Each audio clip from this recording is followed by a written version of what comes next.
Today we are going to look all the diagrams which are given in the Robbins and their explanation. Okay, the first figure. This diagram show a myocyte, a normal myocyte, then reversible injured myocyte, and here the area necrotic area. Okay, the necrotic area, necrotic myocytic area. And it is and one normal myocyte, one figure is showing adaptation, and this is hypertrophy.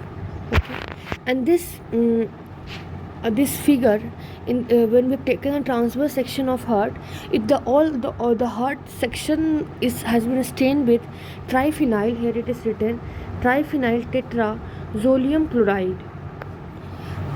That a enzyme substrate, this is enzyme substrate that is that color visible viable, that colors जो कि रंगता है viable myocardium को magenta में. ठीक है, colour viable myocardium magenta. So to establish, हम लोग को एक्स्टैब्लिश करना है कि नॉर्मल में, एक अडेप्टेशन हुए सेल में, एक रिवर्सिबली इंजर्ड सेल में, एक डेड मायोकार्डियल सेल में क्या क्या डिफरेंस होता है, उसके लिए हमने स्टेनिंग किया विद ट्राइफिनाइल टेट्राजोलियम क्लोराइड, जो कि एक एंजाइम सबस्ट्रेट है जो कि कलर करता है वेरिएबल मायोकार्डियम को मैजेंटा में. और ये जो अडेप्टेशन है, फर्स्ट फिगर इस अडेप्टेशन, ये मायोकार्डियम की हाइपरट्रॉफी को शो कर रहा है. And we have read that what is the cause of hypertrophy. Okay, so the most important cause of the hypertrophy is that there is the increased workload. Okay, here it must be written that cellular adaptation showing myocardial hypertrophy, okay, that is caused by increased blood pressure requiring greater mechanical effort by the myocardial cell. मतलब कि जो heart के sales हैं उनको ज़्यादा mechanical effort करना पड़ रहा है क्योंकि ब्लड प्रेशर ज़्यादा हो गया है. इससे क्या होता है, इस एडेप्टेशन से क्या होता है, लेफ्ट वेंट्रिकुलर जो वॉल है वो बहुत ज़्यादा थिकन हो जाता है. This one is left ventricular wall and this is much thicker. In this one is the hole and here this small portion is the hole. Okay, and this all is the hypertrophied cell. And जबकि एक reversibly injured myocardium में क्या होता है, उनके functional alteration होते हैं. Firstly remember that reversibly जब भी मायोसाइट इंजर्ड होता है तो उसमें क्या होता है, सबसे पहले क्रोमैटिन का कंडेंसेशन होता है. It is the chromosome chromatin का यहाँ पे कंडेंसेशन हो गया है कि नहीं, and that is called as पिक्नोसिस.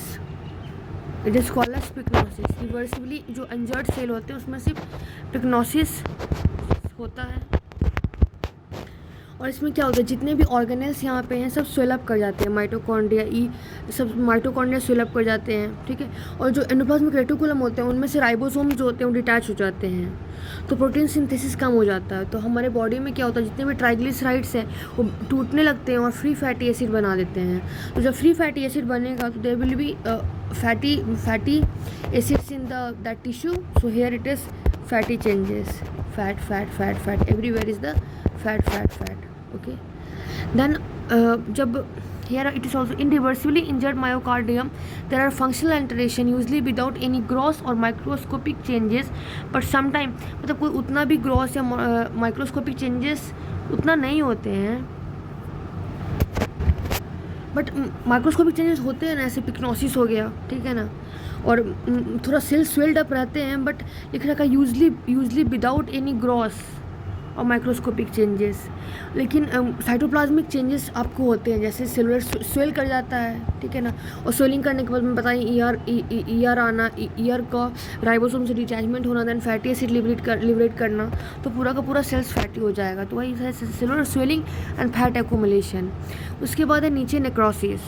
Okay, necrosis में फिर क्या आप देखोगे, जितने भी इंजाइम्स होते हैं, ठीक है ना, सब के सब एक्टिवेट हो जाते हैं, क्योंकि जो सेल होता है उसमें जो कैल्शियम का इफ्लक्स नहीं हो पाता है क्योंकि हमारा एटीपी का कमी हो जाता है. ठीक है, तो जितने भी यहाँ पे इंजाइम्स हैं जैसे एटीपेज, प्रोटीएज, फोस्फोलाइपेजेस, दैट एंडोन्यूक्लियस, सब के सब एक्टिवेट हो जाते हैं. और फिर एक्टिवेट होने के बाद क्या होता है, पिक्नोसिस तो हो ही गया, फिर 2 से 3 दिन के बाद क्रायोलिसिस हो जाता है, क्रायोलाइसिस हो जाता है, and all the this nuclear material dissolve हो जाता है. ओके, तो ये लिख रखा in the specimen showing necrosis a form of the cell death that is the lower right the light area, जो posterior lower right. Here is the lower right. The light area in the posterolateral left ventricle. This is left ventricle. Acute myocardial infarction हुआ, जिससे क्या हुआ, reduce blood flow हुआ, एक्सीमिया हुआ, ठीक है। यहाँ पे क्या हुआ, एमआई हुआ, ठीक है। एमआई होने के बाद क्या हुआ, ब्लड फ्लो की कमी हो गई, ब्लड फ्लो की कमी हो गई तो ऑक्सीजन की कमी हो जाएगी, ऑक्सीजन कम होगा तो फिर एटीपी ऑक्सीडेटिव फॉस्फोराइलेशन कम होगा। उसके बाद क्या होगा, जब ऑक्सीजन का सब कुछ कम हो जाएगा तो फिर एनारोबिक मेथड से यहाँ पे क्या हो जाएगा, दैट इज़ द नेक्रोसिस हो जाएगा। This was all explanation about this figure. Now let's look this figure. This is the figure of physiological hypertrophy of the uterus during the pregnancy. और हमें फिजियोलॉजिकल जो हाइपरट्रोफी होता है उसके examples क्या क्या हैं, स्केलेटन मसल, ठीक है ना, जो कि एथलीट्स, जो कि बॉडी बिल्डर्स का होता है, जो कार्डियक मसल होता है जिसमें एथलीट्स होते हैं उनमें कार्डियक मसल्स, ठीक है ना। और यूट्रस में जो प्रेगनेंसी होती है तब भी जो हाइपरट्रॉफी होता है वो ज़्यादा होता है as compare to hyperplasia. Breast में भी होता है at time of puberty, at time of lactation, at time of puberty, pregnancy and lactation. So this is the physiological hypertrophy, ठीक है, of the uterus during the pregnancy. अब देखिए, ये हमारा नॉर्मल यूट्रस है और ये है हाँ वो नॉर्मल यूट्रस ऐसे हैं, but this is telling about this figure that is this is the normal uterus and this is a gravy uterus, okay. Remove for postpartum bleeding. You must think gravid means that who has means pregnant woman, okay. So this was very small but this is gravid uterus and this is the uterine smooth muscle cell of the normal uterus, and this is the spindle shaped, and it is a large pump cell, and this is from the gravid nucleus, and it is written that we have seen by the same magnification, but this the normal uterus has this type of figure, and the gravid nucleus is the large cells. This was all about this figure. Now this is the example of atrophy. Atrophy means क्या होता है कि cell का size कम जाना, cell का number कम जाना, okay, what, cell का size कम जाना, सेल का नंबर कम जाना, and this is the normal brain of the young adult, okay, it's normal brain. Now atrophy of the brain in 82-year-old man with atherosclerotic cerebrovascular disease. इससे क्या होता है कि blood supply कम हो जाता है और जो note that the loss of brain substance narrow the guys and widen the sulci, and the meninges has been stripped from the right half of the specimen to reveal the surface of the brain. So this figure is showing you a cerebrovascular disease. You remember cerebrovascular, you can remember that brain, cerebrum, vessel, that is vascular, so cerebrovascular disease, ठीक है, and atherosclerotic cardio cerebrovascular disease। इससे क्या होता है कि यहाँ पर blood supply जो होता है कम हो जाता है, उससे क्या होता है कि जो एट्रॉफी होता है उसमें क्या होता है कि ब्रेन सब्सटेंस की लूजिंग होती है, जिससे क्या होता है गाइरिस जो होता है नैरो हो जाता है और सल्काई को जो क्या कर देता है, वाइडन कर देता है, और जो मेनिंजेस है वो स्ट्रिप्ड आउट हो गया है from the right side, right half of the specimen. हमने इसमें रिमूव किया है मेनिंजेस को, इसलिए यहाँ पे ऐसा दिख रहा है, यहाँ पे ऐसा दिख रहा है, ताकि हमें क्लैरिटी के साथ ये फिगर दिख सके। तो question can come that what this figure denotes, and this is the atrophy of old age brain, okay, and this figure is of atherosclerotic cerebrovascular disease, and इसमें क्या होता है कि रिड्यूस ब्लड सप्लाई होता है, और जैसे जैसे हमारा ब्रेन का सब्सटेंस कम होते जाता है तो गायरी को नैरो कर देता है और सल्काई को वाइडन कर देता है।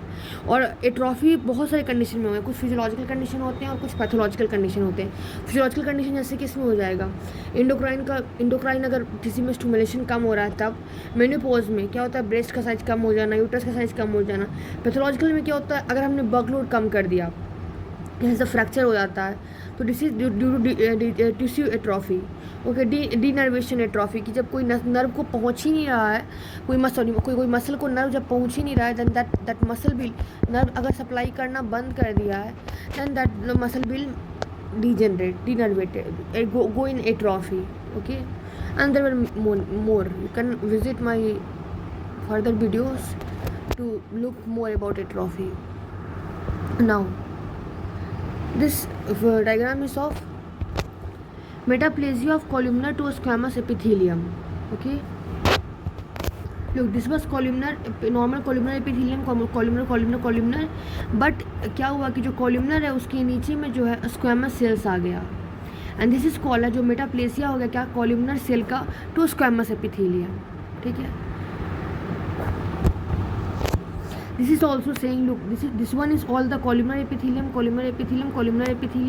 and look here it is the squamous epithelium is coming down. Here you can look the squamous, here also squamous epithelium is coming down below the columnar epithelium, and this is called as metaplasia. And basically, you know, the metaplasia means what? Change in the phenotype of cell, means the columnar epithelium is changing into the squamous epithelium. Okay, so this was about this diagram. Now you may be always thinking ki what this diagram is showing. Then this is the diagram of that when there is injury, you know, then what is the duration of injury, how much time till time the injury is persisting, and what is the effect of that. Like in initial the cell function, you know, decrease, and the cell function is decreasing till some point, that was the reversible cell injury, and after when the cell function is deteriorating very much, then it become to irreversible injury. Then it's second, this blue diagram show that biochemical alteration. There are many during the initial duration of injury there was less biochemical degeneration, means कि cell death होने की possibility कम थी, लेकिन जैसे ही ज़्यादा हुआ होते क्या cell death possibility has increased. Third is the electron microscopy, that is the ultra structure changes.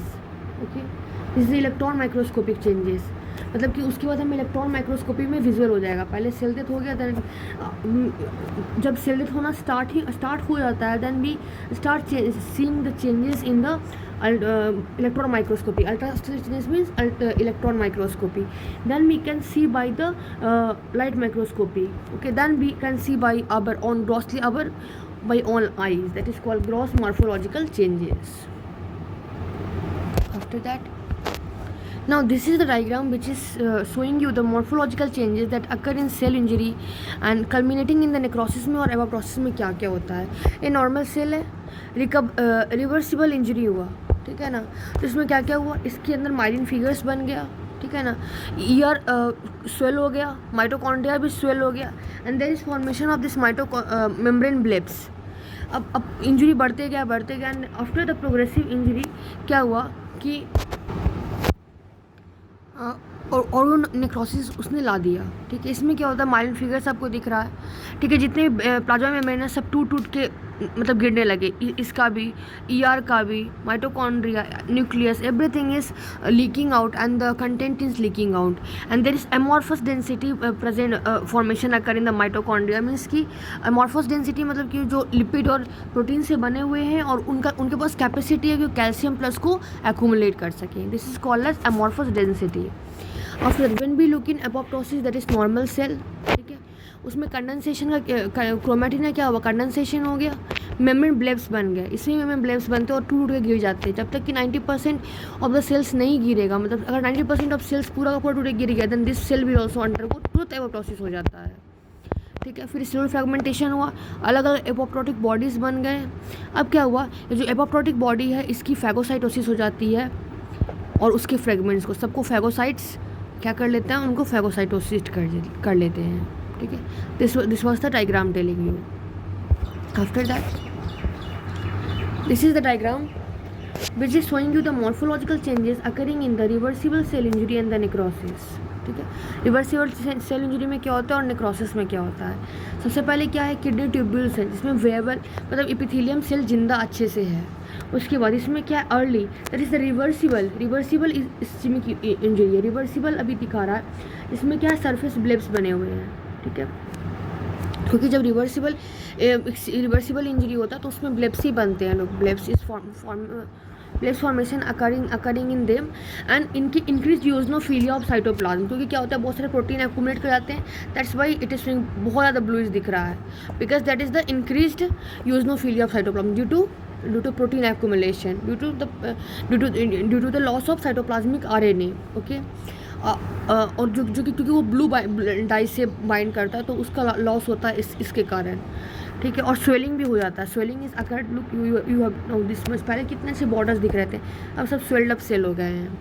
And C is here is necrosis, that is the irreversible injury of epithelium cell. इसमें क्या हुआ, सब कुछ का लॉस हो गया, nucleus का loss हो गया लोग, है ना, फिर सेल्स का फ्रेगमेंटेशन हो गया, सेल्स पूरा टूट गए, आपको कहीं भी अच्छे से आउटलाइन नहीं, सब टूटे सेल लग रहे होंगे, you can see that dot like, and fragmentation of cell, ठीक है, उसके कंटेंट सब लीक आउट हो रहे हैं, तभी कोई डिस्टिंक्ट बॉर्डर नहीं है, सबके सब लीक आउट हो गए हैं.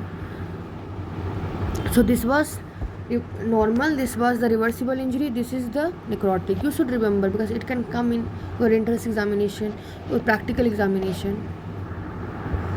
After that, this figure is showing about the ultrastructural feature of reversible and irreversible cell injury, that is necrosis. This is showing in the rabbit kidney. सबसे पहले ये normal epithelium है, ठीक है ना, प्रॉक्सिमल किडनी ट्यूब्यूल का. इसमें हम लोग देख रहे हैं बहुत सारे माइक्रोविलाइज है, ठीक है, और इन द लुमिनल सरफेस. अब भी फिगर में हम देख सकते हैं कि जो एपिथेलियल सेल है प्रॉक्सिमल ट्यूब्यूल का, उसमें अर्ली इंजरी हो गया है, ठीक है, अर्ली सेल इंजरी हो गया है. क्यों अर्ली सेल इंजरी हुआ, ड्यू टू इस्चीमिया, ठीक है. अब हम जानते हैं कि जब भी रिवर्सिबल इंजरी होता है तो माइक्रोविलाई लॉस्ट हो जाता है, तो यहाँ पे आपको कहीं भी माइक्रोविलाई आपको नहीं दिखेगा, है ना. तो microvilli are lost and are incorporated in the apical cytoplasm, और ऊपर वाले साइटोप्लाज्म में उसमें इनकॉपरेट हो गया. अब ब्लेब्स भी फॉर्मेशन अकर्ड है, ब्लेड फॉर्मेशन टूट के गिर भी गया है, ठीक है ना, एंड आर स्क्यूटेड इन द लूमेन, और वो लूमेन में जाके हट गया है, ठीक है. आफ्टर दैट माइटोकॉन्ड्रिया जो होता है वो स्वोलन हो जाता है ड्यूरिंग द इस्चीमिया, ठीक है, ये तो हमें पता ही है, क्योंकि वहाँ पे ऑक्सीजन की डिप्लीशन हो जाता है, और जो न्यूक्लियस है उसमें कंडेंसेशन हो जाता है, और the electron dense here it is written and with reperfusion they rapidly undergo condensation, that is the mitochondria, and become the electron dense, and the C is the proximal tubule cell. It is showing the late injury, okay, it is showing the late injury, मतलब कि बाद में दिख रहा है, मतलब कि reversible हो जाएगा. here क्या है, सोलोन माइटोकॉन्ड्रिया है, okay, and this Salon mitochondria that contain electron dense deposit, like I have said, you know that there will be the amorphous density that will be the deposited in the mitochondria, like that. There is the electron dense deposit and expected to contain precipitated calcium and protein channels. मैं बोली थी कि जो mitochondria होता है उसमें amorphous density में क्या होता है, जो लिपिड और प्रोटीन्स होते हैं उसमें कैल्शियम आके डिपॉजिट हो जाता है, and that is called as precipitated calcium and protein. And higher magnification का जो माइक्रोग्राफ सेल होते हैं और disrupted plasma membrane and swelling and fragmentation of organelles होता है, स्वेलिंग एंड ऑर्गेनल्स का फ्रेगमेंटेशन हो जाता है. This was the normal, reversible and irreversible. You can question may ask, this is the mitochondria. Here the amorphous density is shown. Here mitochondria is lost. Here the cytoplasmic blebs are visible. Here the nucleus is so much condensed that it has undergone the dissolution. And now this is the figure of coagulative necrosis, okay, and this is the figure of kidney. It is also important that what this is figure of. This is a figure of kidney, okay, and this is the infract, this is the here where the necrosis has occurred, and this is the microscopic figure of the infract. One is showing normal kidney and second is showing necrotic cell. Since it is coagulative necrosis, means it will show the border. Look here, the borders are visible, you know. It is not the liquefatic necrosis, so it is showing preserved cellular outline with loss of nuclei. Of course nucleus will be lost, because of course this is the irreversible cell injury. So there will be loss of nuclei, but there will be preserved cellular outline, and there will be inflammatory infiltrates. ठीक है, seen as nucleus of the inflammatory सेन in between necrotic tubules, और and बीच बीच में हमें nuclear inflammatory inflates भी दिखिएगा, उसमें न्यूक्लियस भी दिखिएगा. This is normal and this is the problematic where infracted stage. Okay, this is the liquefactive necrosis, that is an infarct in the brain. Okay, so you can see here the border was very clear, here the border is not so clear, it is spread all over the tissue, and here is the main portion. Okay, here this is also affected. So you can differentiate between coagulative necrosis and the liquefactive necrosis, showing the dissolution of the tissue has undergone dissolution. Now, this is the caseous necrosis, which is seen in the tuberculosis of the lungs, and with a large area of caseous necrosis containing yellow, white, and cheesy debris. The color is yellow, white, and there is the cheesy debris. And caseous necrosis also occur in Mycobacterium tuberculosis infection, syphilis infection, Toxoplasma infection, and that the characteristic is that it appears white, cheesy deposition. Okay, and when you see microscopically, then there will be the granulome of appearance will be also be there. After that, this is the fat necrosis. Okay, fat necrosis, the area of white chalky deposit represent foci of the fat necrosis. This is the chalk deposit with calcium soap formation, sponification at site of lipid breakdown. Basically what happened in the fat necrosis, there is some damage to adipocytes. Okay, then there is liberation of free fatty acid, and free fatty acid get attached with the calcium, and that lead to the cheesy white deposition, and this is called as saponification. Okay, so it is occurring in the fatty tissue when there is trauma injury, like there is occurred in the breast, where our body's fatty part like breast, buttocks, abdomens. Okay, and now it is the fibrinoid necrosis.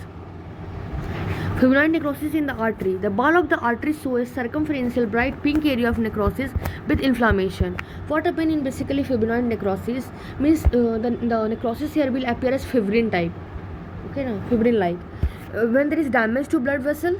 Okay, like there is very high BP, malignant hypertension, vessel has undergone inflammation, as in the vasculitis, in immune complex reaction. Okay, when there is trauma, then what happen, this part, suppose this is example, here the trauma occurred, then all the protein will leak out. Okay, and they will like this, मतलब वो ऐसे गोल बना लेगा. Okay, and so and when we stain it, then it will be pink stain. Okay, and this is all about the fibrinoid necrosis. And nuclear, it is seen in very high BP, that is malignant hypertension. It is seen in immune complex aggregation reaction, vascular, that is the vessel inflammation, that is in vasculitis. After that,